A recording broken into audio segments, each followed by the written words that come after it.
चलिए अब बात करें फरीदाबाद की। तो फरीदाबाद में भी प्रदूषण बढ़ रहा है, लेकिन पॉल्यूशन से निपटने के लिए प्रशासन क्या कर रहा है, इसे लेकर हमारे संवाददाता राजेंद्र दहिया ने डीसी विक्रम यादव से खास बातचीत की है।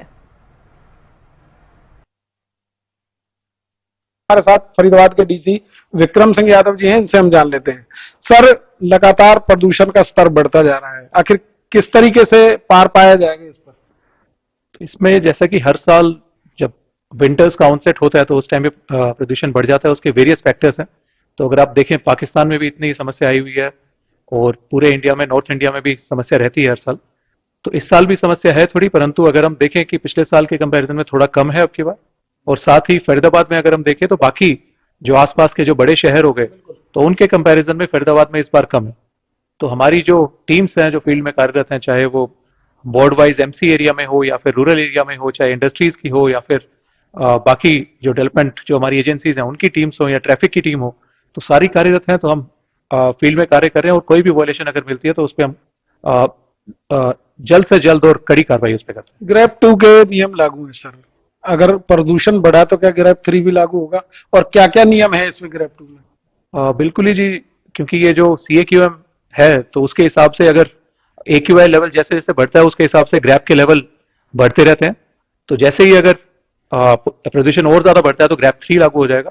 साथ ही इसमें कई सारी एक्टिविटीज रहती हैं, जैसे जेनसेट्स पे बैन रहता है, या फिर मैकेनिकल स्वीपिंग या फिर वैक्यूम स्वीपिंग रहती है, या फिर पानी का छिड़काव रहता है। तो इस तरीके की एक्टिविटीज हैं। और साथ ही जैसा कि सरकार के आदेश हैं और सुप्रीम कोर्ट की गाइडलाइंस हैं कि 10 साल से पुराने पेट्रोल और 15 साल से पुराने डीजल जो व्हीकल हैं तो उन पे भी प्रतिबंध रहता है।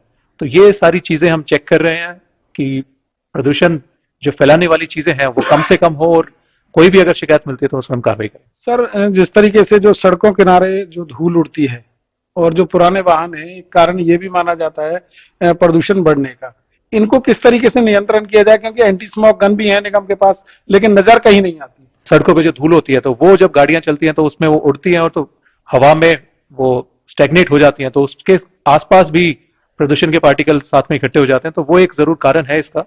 तो इसके लिए भी चाहे निगम की वैक्यूम या फिर जो रोड स्वीपिंग मशीन्स हो वो कार्यरत हैं। इसके अलावा जो वाटर स्प्रिंकलिंग के जो मशीन्स हैं तो वो चाहे स्टैग्नेंट वाली हो वो भी चली हुई हैं, और जो मोबाइल हैं वो भी हैं।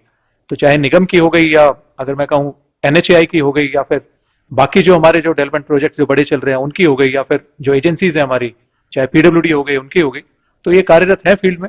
और भी अगर जो बढ़ाने की अगर आवश्यकता है या अगर हमें जरूरत लगती है तो वो भी हम बढ़ाएंगे फिर। तो तुरंत कार्रवाई की जाएगी। और साथ ही कह सकते हैं कि तो बढ़ता प्रदूषण लोगों के लिए चिंता का विषय तो बना ही हुआ है, साथ ही इसमें निपटने के लिए लोगों को भी अपना दायित्व निभाना पड़ेगा प्रशासन के साथ मिलकर, तभी इस समस्या से निजात मिल सकती है।